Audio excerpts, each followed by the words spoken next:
Cartoon Star TV.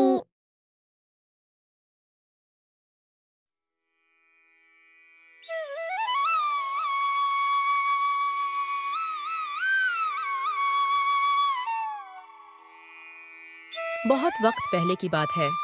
एक छोटे से गांव में एक मेहनती किसान राशिद अपनी बीवी ज़ैनब, बेटे अली और बूढ़ी माँ आमना के साथ रहता था।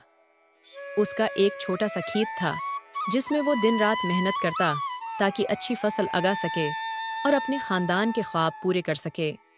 रशीद, तुम रोज सुबह सुबह खेत के लिए निकल जाते हो और शाम को थके हुए लौटते हो, लेकिन हर साल कोई ना कोई समस्या आ जाती है। कभी बारिश नहीं होती, कभी बीज अच्छे नहीं होते। हाँ ज़ैनब, लेकिन मैं कड़ी मेहनत करना बंद नहीं कर सकता। अल्लाह पर भरोसा रखो, एक दिन हमारी किस्मत भी बदलेगी। गांव में अकाल और किसानों की परेशानी। बारिश न होने से सूख रहे खेत, किसान चिंतित। रहमत, किसान मित्र। भाई रशीद, ये साल बहुत बड़ी मुसीबत लेकर आया है। हमारे खेतों में कुछ भी नहीं बचा है, खाने के लिए एक दाना भी नहीं है। करीम, दूसरा किसान। सरकार ने मदद का वादा किया था, लेकिन अभी तक कुछ नहीं हुआ। हमें कुछ करना होगा, अन्यथा सभी लोग भूख से मर जाएंगे। राशिद। हाँ भाई, लेकिन हम क्या करें?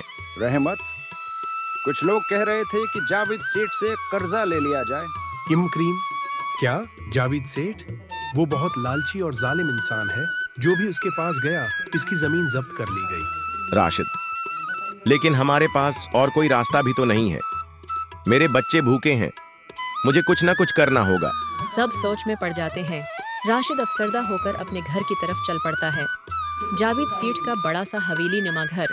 वो आराम से बैठा है जबकि किसान बाहर इंतजार कर रहे हैं। जावेद सेठ। ओ राशिद, आओ आओ, मैंने सुना है कि तुम्हारी फसलें बर्बाद हो गई हैं। राशिद झिझकते हुए। जी सेठ जी, बारिश न होने के बाद खेत बिल्कुल सूख गए हैं। हमारे पास खाने को भी कुछ नहीं है। मैं चाहता हूँ कि आपसे कुछ कर्ज ले लूँ ताकि खाने पीने का बंदोबस्त कर सकूँ और फसल के लिए बीज खरीद सकूँ। जावेद सेठ चालाकी से हंसते हुए। हा हा हा, कर्ज लेना है, लेकिन उसके बदले में तुम्हें कुछ गिरवी रखना होगा। राशिद, मेरे पास देने के लिए कुछ नहीं है, सिर्फ ये जमीन है जिस पर मैं काश्त करता हूँ। अच्छा, तो फिर जमीन मेरे पास रख दो। अगर तुमने कर्ज वापस न किया तो ये जमीन मेरी हो जाएगी। राशिद कुछ लम्हे सोचता है, फिर मजबूरी में माहिदे पर अंगूठा लगा देता है। राशिद बीज बोता है, रोज खेतों में काम करता है। दिन गुजरते जाते हैं। राशिद, तुम बहुत थक जाते हो, कुछ देर आराम कर लो। नहीं ज़ैनब, हमें इस बार हर हाल में फसल अच्छी करनी होगी ताकि हम सेठ का कर्ज उतार सकें। चंद माह बाद अच्छी बारिश होती है। खेत लहलहाने लगते हैं, किसान खुश होते हैं। राशिद खुशी से। ज़ैनब देखो, इस साल हमारी फसल कितनी अच्छी हुई है। अब हम सेठ का कर्ज वापस करके अपनी जमीन वापस ले सकते हैं। राशिद कर्ज की रकम लेकर जावेद सेठ के पास पहुंचता है। सेठ जी, ये लें आपके पैसे, अब हमारी जमीन हमें वापस दे दें। जावेद सेठ मुकराना हंसी हंसते हुए। अरे राशिद, ये तो बहुत कम पैसे हैं। तुम्हें मजीद 20% सूद देना होगा, वरना जमीन मेरी रहेगी। राशिद हैरान होकर। लेकिन सेठ जी, ये तो नाइंसाफी है। आपने तो कहा था कि जैसे ही मैं कर्ज वापस करूंगा, जमीन मुझे मिल जाएगी। जावेद सेठ। देखो भाई, ये कागजात में लिखा है। अब या तो मजीद पैसे दो या जमीन भूल जाओ। राशिद और ज़ैनब हैरानो परेशान हो जाते हैं। घर वापस आकर सब किसानों को ये बात बताते हैं। सब किसान मिलकर जावेद सेठ के घर जाते हैं। रहमत। सेठ जी, हमें पता चल गया है कि आप किसानों का इस्तेहसाल कर रहे हैं। राशिद ने कर्ज वापस कर दिया है, अब आप जमीन वापस करें, वरना हम सब मिलकर पंचायत में शिकायत करेंगे। जावेद सेठ परेशान हो जाता है, सोच में पड़ जाता है। जावेद सेठ जल्दी से कहता है, अरे भाई, इतना गुस्सा क्यों कर रहे हो? अच्छा, मैं जमीन वापस करता हूँ और राशिद का बकाया सूद भी माफ करता हूँ। सब किसान खुश हो जाते हैं।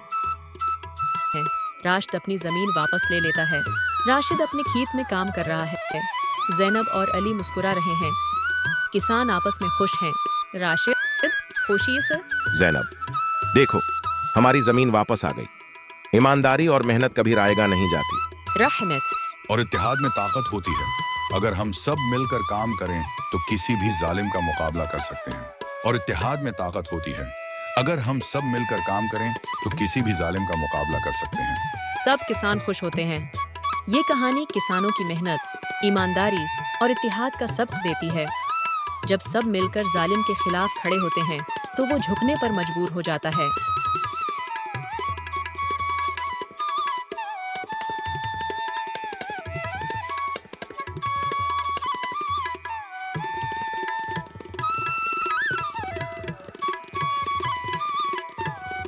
अब तुम लोग गलती से अगर नए हो तो सब्सक्राइब करो। वो जो लाल वाला बटन है उस पर अपने जीजा जी फेंक के मारो या फूफा जी, मुझे नहीं पता, बस क्लिक हो जाना चाहिए। अब मैं भी जा रहा हूँ, मुझे मुठिया पेलने जाना है। बाय।